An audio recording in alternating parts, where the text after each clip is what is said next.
방송에서 제공하는 투자 정보는 투자 판단에 대한 조언입니다.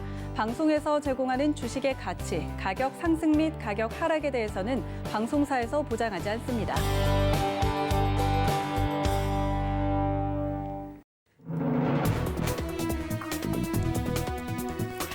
네, 시청자 여러분 안녕하십니까? 출발 증시 와이드 시작합니다. 어제 우리 시장은요 6거래일 만에 코스피가 하락 반전을 했습니다. 장중만 해도 사상 최고치를 다시 한번 경신을 하면서 이대로 훨훨 날아가 주나 했는데 그동안 열심히 달려와준 데에 대한 피로감 때문인지 오후장 들어서 하락 반전을 했습니다. 다만 눈에 띄는 종목이 있었습니다. 코로나19 항체 치료제 조건부 승인 신청 소식에 셀트리온 그룹주들 강세를 보였습니다. 그동안 국내뿐만 아니라 글로벌 시장에서도 코로나 백신, 치료제에 대한 기대감으로 시장이 움직여주는 모습 보였었는데 전일 글로벌 시장은 어땠는지 출발 증시 와이드에서 함께 확인해 보시죠.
네, 시장에 이슈가 되는 내용들 꼼꼼히 점검해드리는 글로벌 시시각각 시간입니다.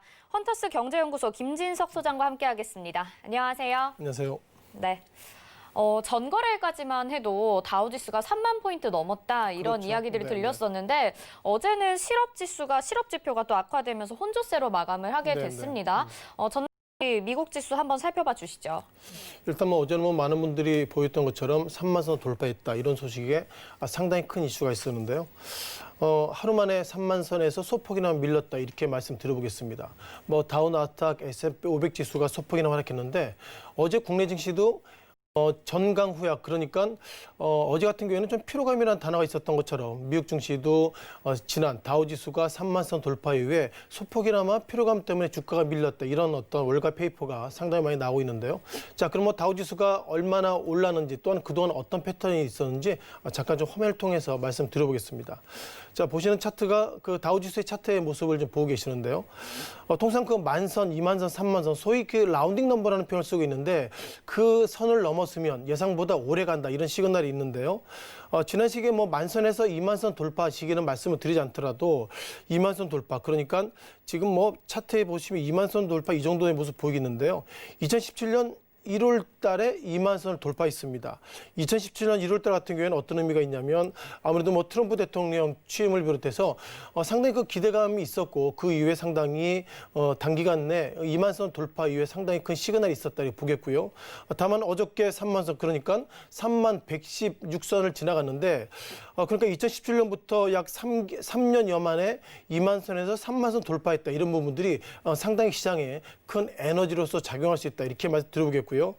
다만 가장 눈에 띄는 것들은 최근의 모습. 그러니까 뭐 많은 분들이 2020년 3월 23일 날 최근 들어서 지난 3월 달 이후에 주가가 왜 이렇게 밀렸는지는 시청자 여러분께서 충분히 아실 것 같고요. 따라서 지난 2020년 3월 23일 날에 18,000선 이후에 많은 증권사 페이퍼들이 어떤 얘기 썼냐면 결국 코로나19가 지금보다 확산된다 그러면 주가는 상승보다 하락할 것입니다. 이런 코멘트를 했는데 그런 코멘트에 무색하게 단기간 내에 상당히 급등했다 이렇게 말씀 들어보겠고요. 따라서 지난 시기의 페이퍼와 최근의 페이퍼가 다른 게 뭐냐면 결국 어떻게 보면 지난 3월 달에 18,000선까지 즉 단기간의 급락 이후에 결국 최근 들어서는 이제 3만 선 돌파 이후에 앞으로는 지금의 주가보다 외국계 증권사 페이퍼들 보면 20% 이상 급등할 것입니다. 이런 평가가 있는데 그럼에도 불구하고 일단 오늘의 주가는 소폭이나마 하락했다. 이렇게 좀 간단히 좀 정리를 드려봐야 되겠습니다. 자, 그러다 보니까 증권사 페이퍼들의 주된 내용이 최근 들어서 이렇게 미국 증시가 상승할 이유는 전혀 없습니다만 그러면 결국 경제적인 데이터가 어떤 데이터가 나왔는지 이런 부분들이 상당히 좀 관심을 가지고 있는데요. 뭐 몇몇 데이터가 올라오고 있습니다. 결국 이것은 주가에 대한 데이터와 실질 경제 데이터가 때문에 상당히 좀 고민을 좀 가지고 있는데요. 가장 눈에 띄는 데이터가 있는데 결국 실업률을 우리가 좀 보셔야 할 것 같습니다. 지난 그 4주간 평균 실업률을 보면 결국 704의 3.5K 그러니까 실업 건수가 지난 달에는 74만 3,500건수의 모습을 가지고 있는데 그 다음에 보면 결국 실업자 수가 소폭이나마 늘었다 생각되고 있는데 중요한 것은 74만 8천 건수가 되면 결국 미국의 역사상 상당히 실업률이 많은 것이기 때문에 이런 데이터를 보면 주가는 상승한다 하더라도 결국 가장 기초적인 데이터 즉 실업률과 실업 건수는 여전히 늘어나고 있다. 이런 부분들을 큰 이슈로 좀 볼 수 있는 것 같고요. 또한 아래 하단의 개인 지출, 통상 이런 부분들이 의미가 있는 것 같습니다. 개인 지출이라고 그러면 결국 미국의 경제가 얼마나 좋아지고 있고 그것을 통해서 결국 국민들이 얼마나 소비를 할 수 있나 이런 부분들을 판단할 수 있는 주된 데이터를 가지고 있는데요. 지난 데이터는 그 1.2 그러니까 개인 지출이 1.2의 모습을 가지고 있는데 최근 들어서 데이터를 보면 1.2가 아니라 0.5 그러니까 미국 증시가 역사적인 신고가 그리고 상당히 랠리가 있음에도 불구하고 개인의 지출은 상당히 줄어들고 있다 이런 좀 평가가 있는 것 같습니다. 중요한 것은 개인의 지출가 0.5가 지난 1.2보다 떨어졌다는 부분도 있겠지만 어떻게 보면 미국이 땡스기빙 데이 그러니까 추수감사절을 앞두고 있기 때문에 추수감사절을 앞두고 있음에도 불구하고 개인 지출이 직전 데이터보다 떨어지고 있다 이런 부분들을 보면 여전히 미국의 주가는 상승하고 여러 가지 리테일 쪽으로 좋아지고 있습니다만 가장 그 가운데 중심인 소비가 상당히 부진하고 있다 이런 부분들이 시장에 좀 큰 충격으로 좀 다가오고 있다 이렇게 좀 말씀드려보겠고요. 따라서 현재까지 데이터를 보면 상당히 시장은 좀 부정적인 데이터가 올라오고 있다 이렇게 말 들어보겠습니다. 또 하나 데이터를 보면 FOMC에 대한 코멘트를 좀 가지고 있는데요. FOMC가 지난 시기에 그러니까 어떻게 보면 이제 트럼프 대통령 이제는 뭐 아직까지 대통령입니다만 트럼프 대통령과 조 바이든 이런 어떤 투표 결과 앞둔 그 다음 날 FOMC의 기본적인 내용 관련돼서 장기 채권을 매입을 유지한다 얘기 나오고 있고요. 장기 채권을 매입을 유지한다는 것은 그만큼 시장에 돈을 많이 풀고 시장에 있는 돈을 어떻게 보면 경제 활성화 이런 쪽으로 써야 되는데 보였던 것처럼 개인 지출은 줄어들고 있습니다만 결국 주가가 상승하게 된 주된 얘기가 결국 연준이 그만큼 시장에 돈이 많이 풀려서 돈이 결국 리테일 쪽으로 가는 것이 아니라 주식이나 이렇게 위험자산 쪽으로 가는 것은 아닌가 이런 부분들이 상당히 시장에 좀 큰 이슈로 좀 다가오고 있다 보겠고요. 다시 한번 뭐 차트로 좀 보면 결국 우리가 다우지수가 최근 들어서 즉 어제는 상승했습니다만 오늘은 소폭이나마 하락했던 것들은 우리가 피로감이나 이런 단어가 나오고 있는데 유가 좀 보실 것 같습니다. 유가가 오늘 같은 경우에는 지난 11월 달 그러니까 배럴당 33달러에서 최근 들어서는 46달러 단기간의 상승의 모습 보이겠는데요.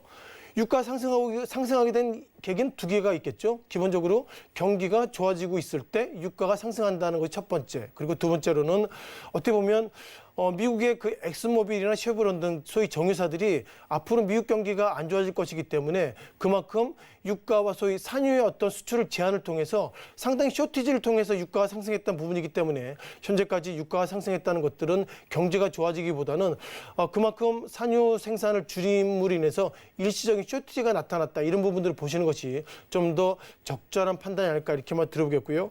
자, 마지막으로 금값을 좀 보실 것 같습니다. 결국 최근에도 금 가격은 우리가 안전자산이기 때문에 주가가 상승하면 결국 어떻게 보면 안전자산 하락하는 이런 어떤 언밸런스의 모습을 가지고 있고요. 따라서 어저께 다우지수가 30,000선 돌파 이후에 결국 금 가격이 소폭 그러니까 지난 8월 달에 배럴당 어떻게 보면 온수당 2,063달러에서 최근 들어서는 1,805달러 그러니까 단기간에 이것이 급락은 아니지만 결국 금 가격이 하락했다는 것들은 이후에는 그만큼 위험 자산인 결국 그 주가가 상승할 수 있다. 이런 부분들이 가장 이슈가 되는 것 같고요. 자, 마지막으로 우리가 테슬라의 어떤 리뷰를 좀 보일 것 같습니다. 테슬라 뭐 지난 시기에는 우리가 한국으로 보면 우리가 액면 분할이지만 결국 미국으로 보면 기업 분할 이후에 상당히 주가가 급락의 모습을 보이고 있는데 최근 들어서는 테슬라의 주가가 이것이 상승하고 있는지 하락하고 있는지 모르겠습니다만 중요한 것은 기업 분할 이후에 결국 주가가 상당히 좀 견고하다는 표현을 쓸 정도로 최근 들어 움직임이 적다 이런 부분들 보면 여전히 몇몇 종목들 그러니까 다시 한번 좀 페이스북부터 좀 잠깐 좀 말씀드려봐야 되겠는데요. 결국 그동안 미국을 이끌었던 주가가 페이스북, 아마존, 넷플릭스 이런 어떤 언컨택트 종목들의 리뷰를 좀 보이고 있는데요. 최근 들어서는 페이스북의 주가가 상승보다는 좀 답보이던 모습을 좀 가지고 있고요. 또한 그동안 시장을 이끌었던 아마존의 주가 같은 경우에도 예상보다 답보의 모습을 보이기 때문에 어쩌면 기술주가 이렇게 상승보다는 답보의 모습을 보이고 있다고 그러면 지금 어저께 시장을 이끌었던 그러니까 다우지수가 30,000선 이후에 앞으로도 더 좋아질 것입니다. 이런 평가가 있지만 세부적인 데이터는 예상보다 답보의 모습을 보이고 있다. 이런 의견을 들어보면 결국 오늘은 피로감으로 봐야 될 것보다도 기술주가 지금보다 하락할 여지가 있다. 이렇게 말씀 드려보겠고요. 자, 마지막으로 결국 가장 시장에 대한 방향성은 우리가 결국 코로나 관련돼서 어떤 방향을 갈 것인가 이런 좀 평가가 있을 것 같은데요. 확진자가 여전히 미국이 늘어나고 있습니다. 물론 모더나를 비롯해서 파이자 등 이런 어떤 백신 1상, 2상, 3상 이후에 빠르면 올해, 뭐 늦어도 뭐 내년에는 이제 백신 나오겠다 이런 평가가 있는데 그런 이슈가 있음에도 불구하고 결국 미국의 확진자 수가 늘어나고 있고 또한 이것이 데일리 확진자인데요. 좀 더 확대해서 말씀드려보면 데일리 확진자 수가 아직까지는 늘어나고 있다고 좀 보시면 좋을 것 같습니다. 왜냐하면 지난 10월달, 11월달 이후에 여전히 뭐 백신에 대한 기대감 속에서 미국의 증시가 상승했습니다만 그런 이슈가 있음에도 불구하고 확진자 수가 여전히 늘어나고 있다는 평가를 가지고 있고요. 현재까지 데이터를 보면 어쩌면 오늘과 내일 같은 경우에도 확진자 수가 계속 늘어나고 있다는 걸 보면 결국 백신의 의미는 없다 이렇게 말씀 드려보겠습니다. 따라서 이것이 단순히 피로감 때문에 하락하고 있다. 이것은 좀 약간 결이 다른 모습을 가지고 있고요. 또한 국내 증시 관련돼서도 어저께 전강 후약 그러니까 어저께 피로감 속에서 하락했습니다만 몇몇 데이터를 좀 체크해 보면 어저께 0시부터 어저께 오후까지 신규 확진자 수가 약 330여 명 그리고 어저께 오후부터 어저께 12시까지 데이터를 모르겠습니다만 오늘 질병관리본부에서 어쩌면 한국의 이번 어제의 확진자 수가 300명 넘어서 400명 그리고 500명까지 확진자 수가 늘어나게 된다 그러면 결국 국내 증시도 피로감 때문에 하락하는 것인지 아니면 백신에 대해서 다시 한번 의구심이 있는지 모르겠지만 오늘 질병관리본부의 데이터가 상당히 중요한 것 같고요. 따라서 미국 증시가 피로감 때문에 하락했다 이렇게 설명드리기에는 아직까지 몇몇 데이터가 좀 조심스러운 부분이 있다 이렇게 좀 강조를 드리겠습니다. 네, 그동안에 긍정적인 전망들이 많이 나왔었는데 밤사이 우리가 좀 고려해 봐야 될 지표들이 나온 듯해서 오늘 우리나라의 코로나19 상황도 좀 지켜봐야 될 것 같습니다. 미국에서 이제 바이든 행정부가 이제 승리를 인정이 되면서 제닛 옐런 전 연준 의장이 재무장관으로 지명이 됐습니다. 근데 이 소식에 다우지수 올랐었고요. 굉장히 많이 환호하고 있다라는 소식 들렸어요. 보수 진보 어느 쪽에서도 이제 반대를 하지 않고 있는 환호 그리고 위기에 강하면서도 유연하게 대처할 수 있다라는 인사 평가를 받고 있다라는 사람인데 이 사람 어떤 사람인지 굉장히 궁금해집니다. 글로벌 시장에 어떤 영향 미칠까요? 일단 뭐 제닛 옐런 우리가 지난 시기에 직전 그러니까 제롬 파월 현 의장의 전 의장이고요.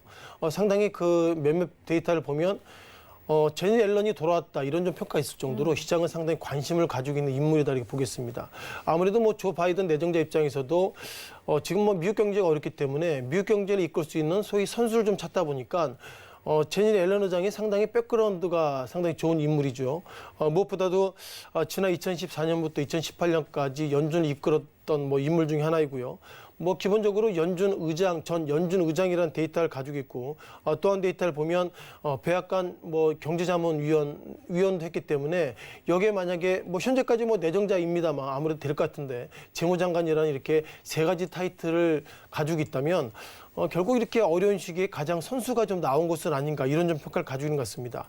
따라서 미국 경제가 뭐 우리가 뭐 몇몇 부정적인 데이터도 있겠지만 코로나 그리고 코로나 팬데믹 일어났던 어려운 시기에 가장 적입니다. 이런 소식에 일단 글로벌 증시는 환호했다. 이런 부분들을 말씀드려 볼 수 있는 것 같은데요.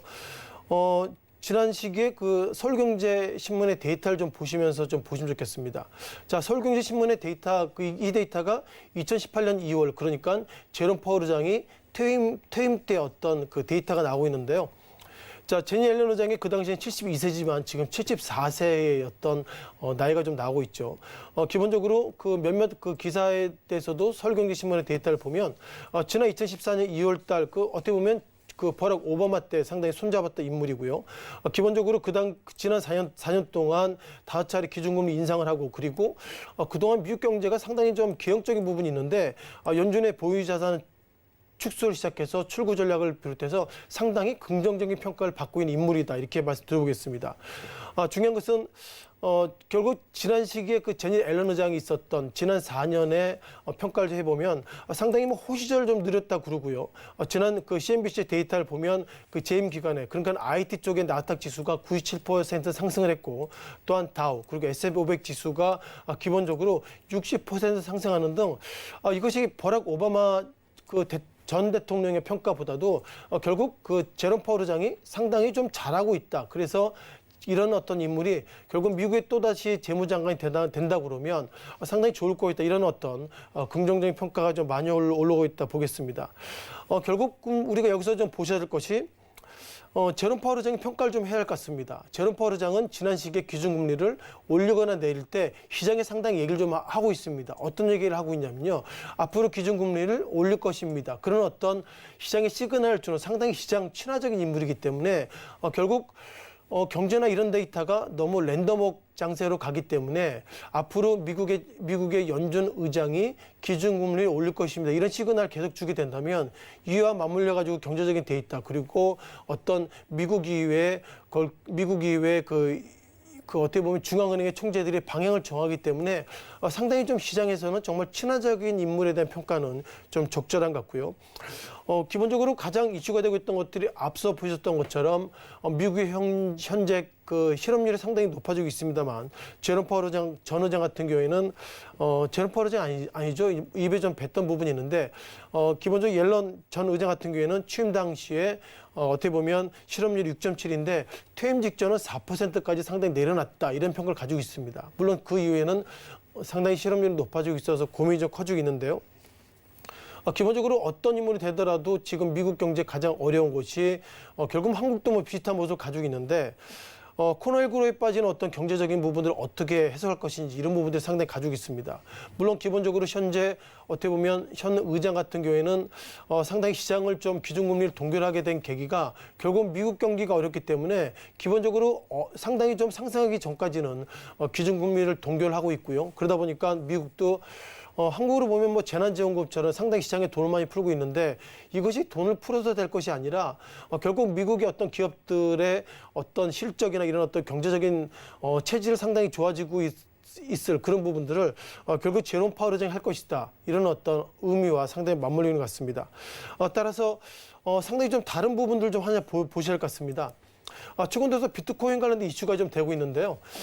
제롬 파월 의장이 아니죠. 뭐 제니 앨런 의장 상당히 좀 그 사이 좀 입에 좀 많이 붙었는데 직전 연준 의장인 제니 앨런 의장은 비트코인 관련된 상당히 부정적인 평가를 가지고 있습니다. 뭐 최근 들어서 지난 3개월 달 코인데스크의 어떤 데이터를 좀 간단히 좀 보시면요.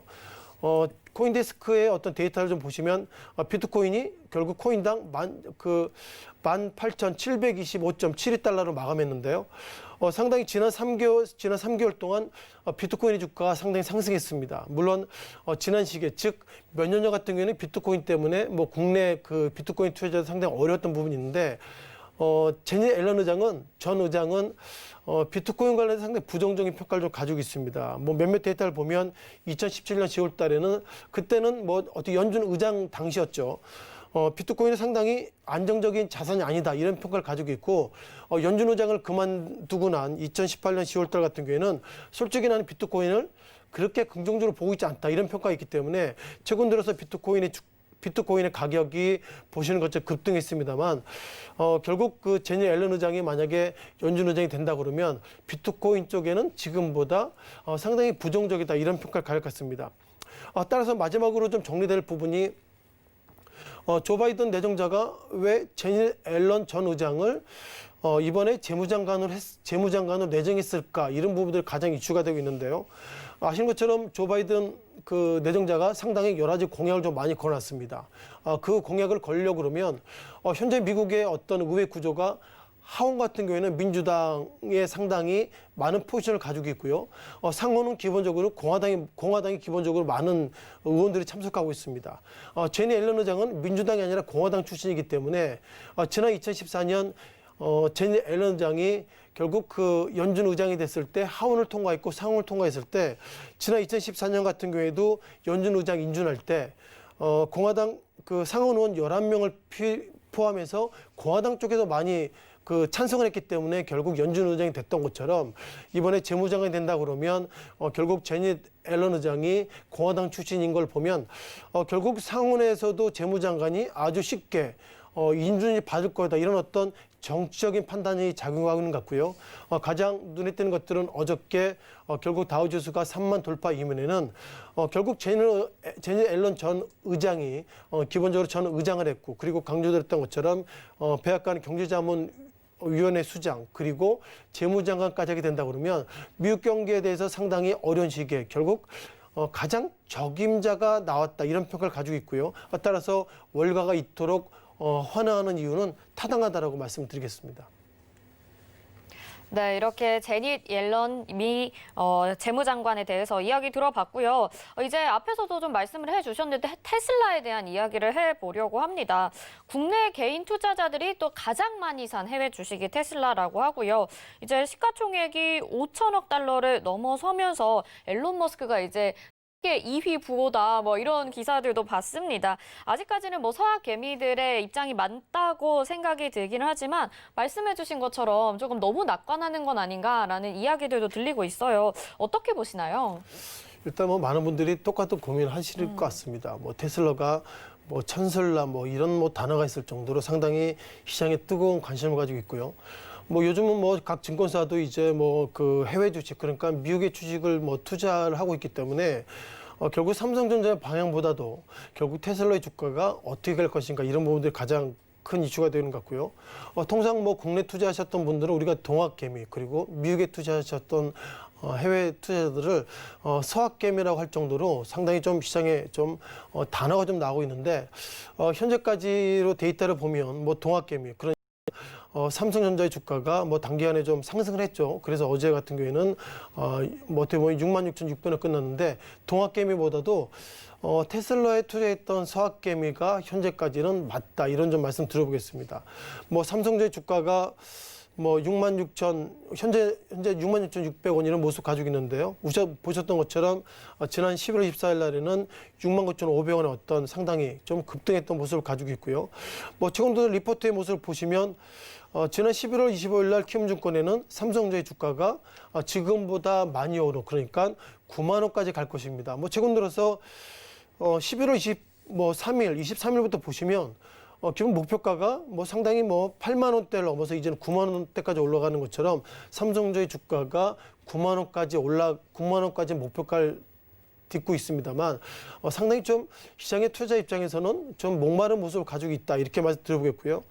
테슬라는 상당히 여러 가지 좀 이슈가 좀 많이 나오고 있습니다. 무엇보다도 테슬라의 주가를 좀 보시면 가장 뭐 착시가 좀 있는 것 같은데요. 계속 이게 뭐 어떻게 차트의 모습인데 기업 분할 이후에 상당히 그 차트가 좀 엇갈리고 있어서 이것으로 보시면 설명이 좀 적게 되고 있습니다만 결국 기업 분할 이전에 보더라도 2020년 그러니까 뭐 3월 달 이 시기에는 뭐 많은 뭐 주가가 하락했죠. 주가 하락 이후에 상당히 급등했기 때문에 지난 8월 28일 날에 우리가 뭐 1000슬날 넘어서 이제 2000슬날, 그러니까 이 당시에는 기업 분할 이전에는 주당 2318달러까지 갔던 걸 보면 결국 수학개미의 판단이 여전히 옳다, 이런 좀 판단을 가지고 있고요. 테슬라가 지난 3목 실적 발표했죠. 3목 실적도 여전히 좋았습니다. 따라서 5개 분기 연속 흑자를 나오고 있다는 걸 보면 상당히 테슬라의 어떤 실적들은 상당히 좋아지고 있다 보겠고요. 그동안 뭐 다우나스닥 S&P 500 관련돼서 S&P 500의 테슬라 지수의 어떤 편입에 대한 긍정 이슈가 있는 것 같습니다. S&P 500 지수에 편입된다고 그러면 결국 우리가 뭐 최근 들어서는 ETF나 소위 이렇게 우리가 펀드성 투자가 많이 있기 때문에 많은 투자자들이 테슬라와 관련돼 가지고 S&P 500 지수에 편입됐다, 이런 모습만 보더라도 그만큼 재무적인 부분들, 여러 가지 조건들이 맞다, 이런 부분들이 상당히 테슬라의 어떤 주가를 상승할 수 있는 기본적인 계기인 것 같고요. 그러다 보니까 상당히 좀 고민을 좀 많이 가지는 것 같습니다. 뭐 몇몇 증권사의 페이퍼들 보면 테슬라의 주가가 상당히 좀 상승을 해서 목표가를 어떻게 좀 나올까, 이런 평가가 있는데 통상 아직까지도 국내 투자자들도 미국에 있는 모건 스탠리 등 소위 외국계 증권사가 국내 어떤 종목의 평가를 상당히 긍정적으로 하면 상당히 좀 긍정적인 이슈를 보고 있는 것 같은데요.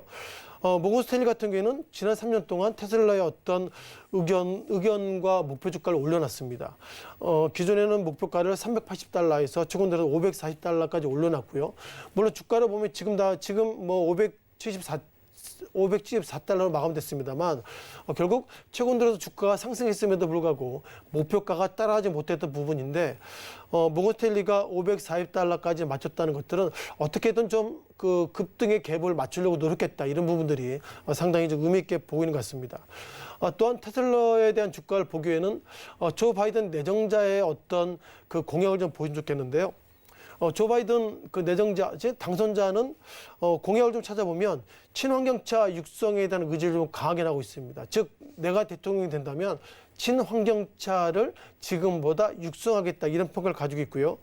골드만삭스는 이런 평가가 된다고 그러면 2020년, 즉 올해부터 2040년까지 전기차 판매가 지금보다 연 18% 급등할 것이다, 이런 평가가 있기 때문에 테슬라의 상승에 있어서 조 바이든 내정자의 어떤 공약과 상당히 맞물리겠다 보겠습니다. 다만 아직까지도 그 백신이나 이런 코로나 이런 부분들이 상당히 좀 이슈가 되고 있기 때문에 이렇게 너무 청사진으로 보기에는 결국 코로나19가 앞으로 어떻게 진척된다고 그러면 이런 부분들이 좀 작용되기 때문에 테슬라의 주가의 판단이 맞지만 끝까지 웃을 수 있을까, 이런 어떤 부분에 있어서는 아직 명확하게 답을 드리지 못한 한계가 있다는 말씀들 강조를 좀 해드리겠습니다. 네, 알겠습니다. 간밤 미국장과 이슈들 살펴봤습니다. 헌터스 경제연구소 김진석 소장이었습니다. 고맙습니다. 고맙습니다. 네, 이어서 라이브 이슈타임 이어집니다.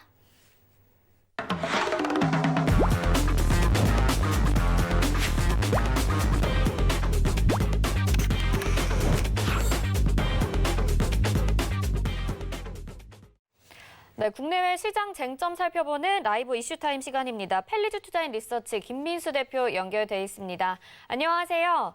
네, 안녕하십니까. 네, 뭐 제가 오프닝에서도 이야기를 했는데 어제 우리 코스피가 6거래일 만에 하락 반전을 했습니다. 2600선 간신히 지지를 해줬는데요. 그래도 외국인들의 자금 계속 유입이 되면서 거래 대금이 사상 최고치를 경신을 했습니다. 거래소 그리고 코스닥 시장 수급 동향 한번 살펴봐 주시죠. 네, 오후에 뵙는 분이신 것 같은데 반갑습니다. 네. 네, 오전에도 가끔 얼굴 비칩니다. 잘 부탁드리겠습니다. 잘 부탁드립니다. 네. 일단 시장이 어제 가만 큰 변화 없다가 갭상승으로 시작했죠. 그러다가 오후장 들면서 갑자기 우르르 밀리다 보니까 이것도 무슨 일이 있는 거 아니야라고 생각하면서 시장을 봤는데 뭐 특별히 나온 얘기는 없었습니다. 그런 과정에 이제 수급적인 변화만 조금 바뀌었다기보다 좀 변화가 있었다고 봐야 될 것 같고요.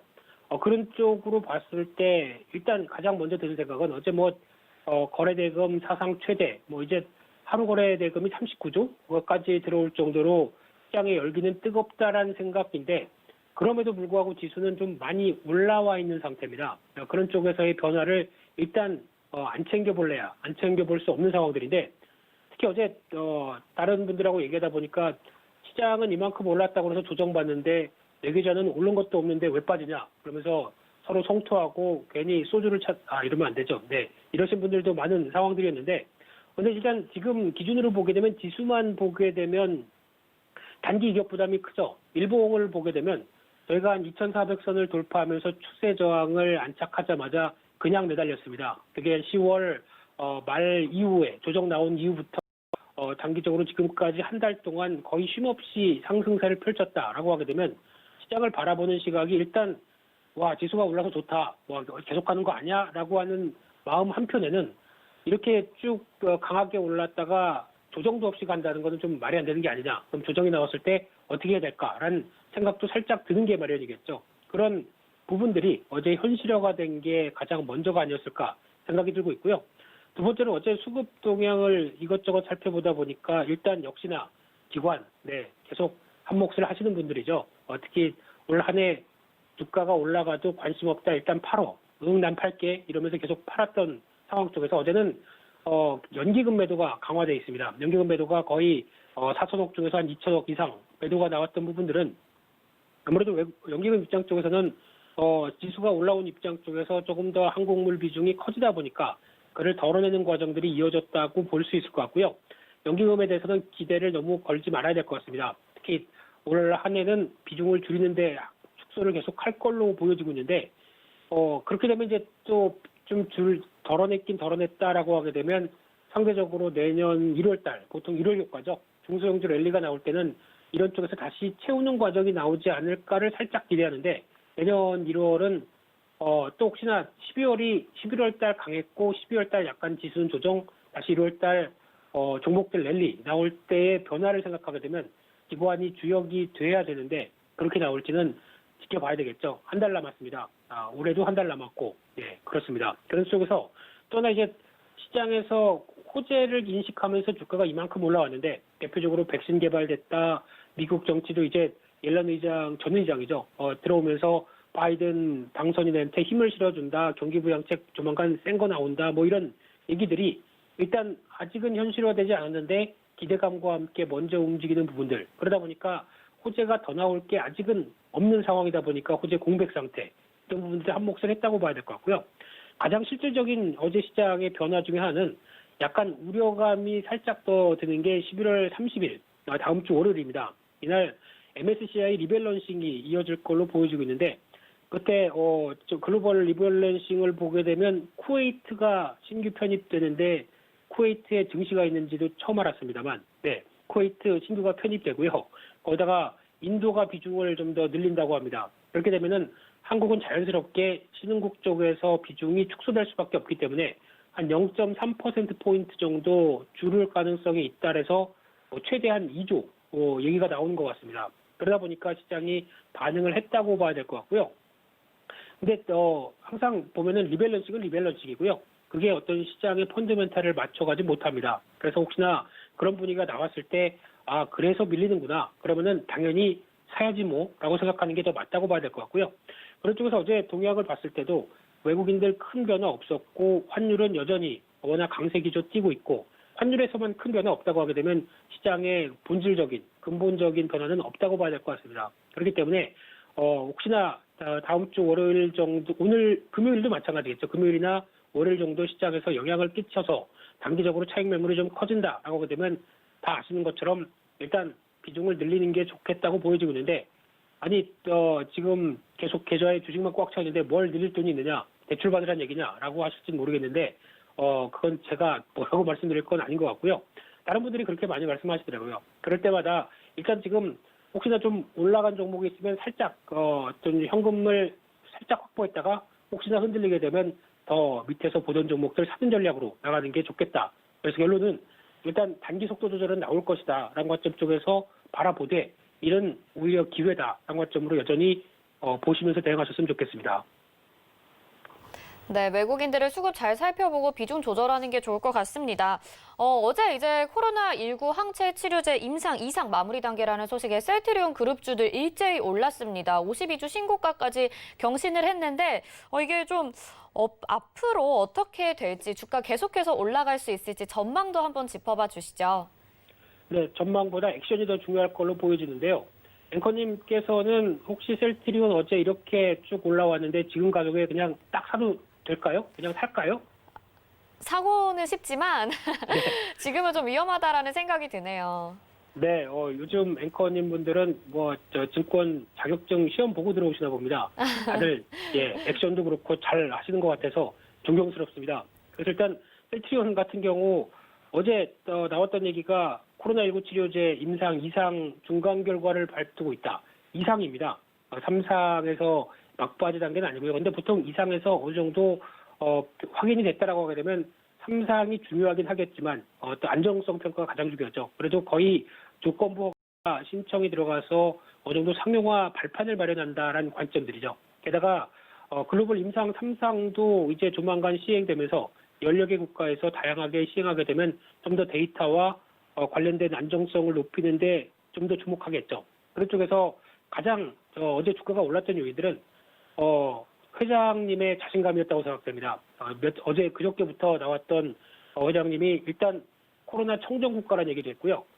우리 약 치료제 투여받으면 4, 5일 안에 박테리아가 아니죠. 죄송합니다. 바이러스가 몸안에서 파멸된다라고 강하게 얘기하다 보니까 투자자들이 환호했던 게 더 유효하지 않았나 하는 생각들인데 그만큼 CEO의 자신감 찬 목소리는 주가에 중요한 역할을 합니다. 그래서 제 목소리도 자신감 있게 얘기를 해야 될 것 같은데요. 네, 죄송합니다. 근데 일단 지금 셀트리온 관련돼서 어제 또 셀트리온 제약이 가장 강했습니다. 그렇다는 얘기는 치료제가 생산을 한다는 관점들, 특히 직접 생산을 하다 보니까 실적에 더 잡힐지는 모르겠습니다만 일단 이런 쪽에도 부각을 받았는데 자세히는 그냥 코스닥에서 제일 삼형제 중에서 막내가 힘을 냈다라고 봐야 될 것 같고요. 근데 여기서 생각해볼 문제는 백신과 치료제의 차이라고 생각됩니다. 백신 같은 경우는 일단 개발해서 상용화되게 되면 일단 걸렸든 걸리지 않았든 모든 사람들이 맞아서 면역을 갖춰야 되겠죠. 그러다 보니까 수요가 초기에는 상당히 많습니다. 근데 치료제는 일단 걸린 사람들 위주로 맞겠죠. 그러다 보니까 수요가 백신만큼 그렇게 강하지는 않을 겁니다. 그렇기 때문에 수요에 대한 기반들은 그만큼 크게 나오지는 않지 않을 수도 있다라는 쪽이 일단 가장 첫 번째고요. 두 번째는 수익성이죠. 강조드렸듯이 정부가 자금 지원되고 빨리빨리 개발해줘. 지금 급해. 그러다 보니까 열심히 개발하는 과정에서 정부 지원이 많이 들어갔죠. 그러면은 그래서 개발했기 때문에 우리 이거 비싸게 받겠습니다 하게 되면 정부가 좋아할까요? 약간 공공재 성격 쪽에 가격을 책정한다라고 하게 되면 수익성이 생각보다 높지 않을 겁니다. 그렇기 때문에 이런 부분들까지 생각하게 되면은 일단 너무 좀 약간 상징적인 의미라고 해야 될까요? 그러니까 우리나라 국내 1호 치료제, 해외에서도 찾을 수 있는 이 치료제 이런 쪽에 대한 부각은 큰데 항상 치료제 백신 관련된 쪽에서 허들, 즉 임상실험 하나씩 통과됐을 때마다 주가는 강하게 움직이지만 그렇다고 또 막상 지금 현재 내일 모레 맞을 수 있는 것도 아니고 그러면은 시간이 있다 보니까 주가는 또 흔들릴 수밖에 없죠. 그렇기 때문에 제 개인적으로는 신규 매수는 자제하셨으면 좋겠습니다. 여기서 따라가지 않으셨으면 좋겠고요. 지금 사서 30분 뒤에 판다 이런 쪽의 매매는 제가 말씀드릴 수는 없는 상황들이지만 그래도 지금 신규 매수는 자제하시면서 기대감이 선 반영됐다는 관점 쪽에서 다시 한번 차익 매물 나와서 쭉 밀렸을 때 그때 관심 있게 보자 이렇게 말씀드리겠습니다. 네, 아무래도 신규 매매는 자제하자 이렇게 말씀을 해주셨고요.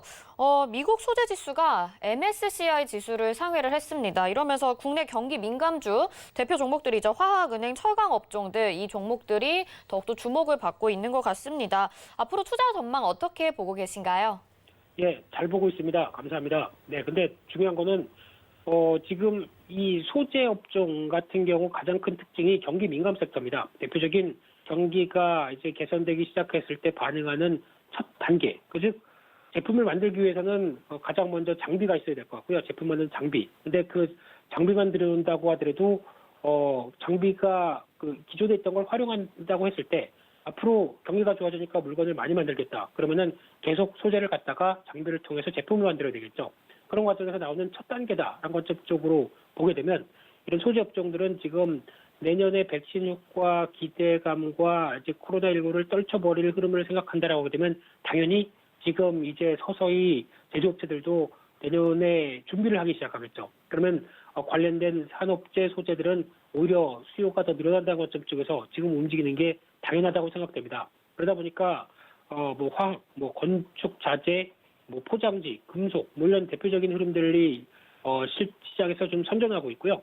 국내에서도 마찬가지로 말씀드렸던 기계, 약간 장비 쪽이죠. 게다가 철강, 화학, 뭐 에너지 모두 다 소재 쪽이고 은행까지 움직이는 거는 약간 이제 저평가에다가 지난번에도 언급드렸듯이 가치주 성격 쪽에서 모멘텀이 무엇이냐. 가치주는 항상 중요한 게 싸다고 주가가 올라가는 게 아니죠. 싸긴 싼데 그럼 뭐 주변에 변화가 나오게 되면 움직이겠다라고 약간 웅크리고 있다가 모멘텀이 터지면 주가가 쭉 하고 개구리가 펄쩍 뜨듯이 뜁니다. 그런 관점 쪽에서 지금 은행주의 시각들이 장기금리가 좀 변하기 시작한다라는 관점 쪽에서 좀 기대감을 높이고 있는 상황들이고요. 경기가 이제 내년 같은 경우도 이제 코로나19 이후에 좀 안정이 된다. 그러면 일단 한숨 돌렸다 싶어서 조금 더 회복세가 가세돼서 인플레이션이 강화되고 그에 따라서 금리를 이제 유동성을 회수하면서 금리를 변화시킬 때까지 조짐이 온다라고 하게 되면 은행주에게는 가장 또 좋은 호재겠죠.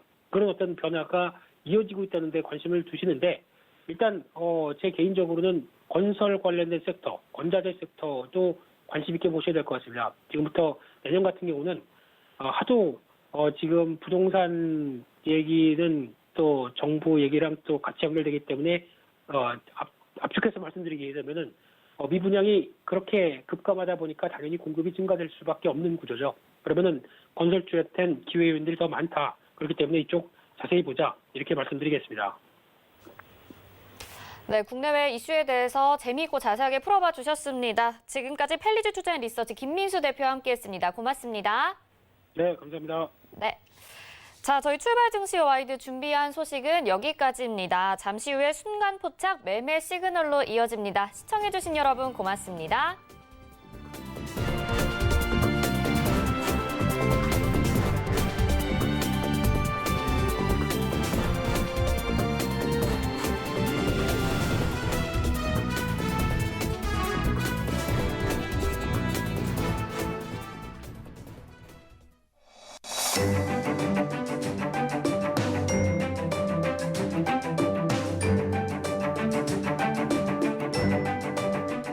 안녕하세요. K웨더 라이프스타일 예보 박유라입니다. 오늘은 이맘때 기온을 웃돌며 크게 춥지 않겠습니다. 서울의 아침 기온 3도로 시작해 한낮에는 10도까지 오르겠는데요. 다만 내일 낮부터는 다시 찬바람이 불며 추워지겠습니다. 모레 아침에는 서울의 기온이 영하 4도까지 떨어지겠고 한낮에도 3도 선에 머물겠는데요. 급격한 기온 변화에 건강관리를 잘해주셔야겠습니다. 미세먼지 농도는 강원 영동과 남해안, 제주를 제외한 전국에서 나쁨 단계가 예상되는데요. 실내 환기를 자제하고 외출 시 미세먼지용 마스크를 반드시 착용하셔야겠습니다. 현재 하늘의 모습입니다. 중북부는 구름 많고 충청 이남은 흐린 가운데 전남 해안과 제주도로 빗방울이 떨어지고 있는데요. 아침까지 제주도는 약간의 비가 내릴 수 있겠고요. 전라도와 경남 지역은 산발적인 빗방울이 떨어지는 곳이 있겠습니다. 한편 강원 영동은 차차 흐려지겠고 저녁부터 강원 영동 북부 지역으로 비가 내리겠는데요. 이후 내일부터 모레 사이 경북 북부 동해안으로 비가 확대되겠고요. 기온이 낮은 산간 지역은 눈이 섞여 내리기도 하겠습니다.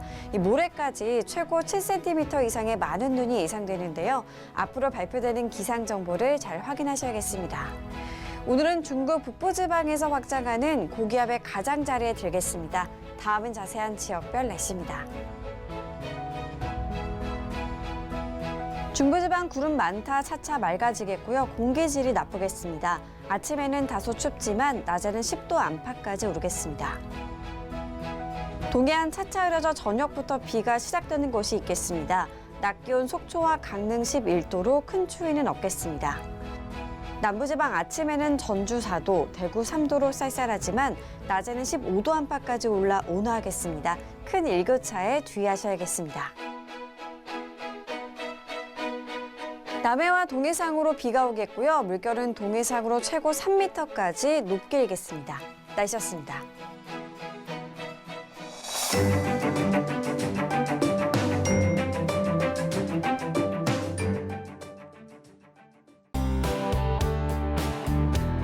본 방송에서 제공하는 투자 정보는 투자 판단에 대한 조언입니다.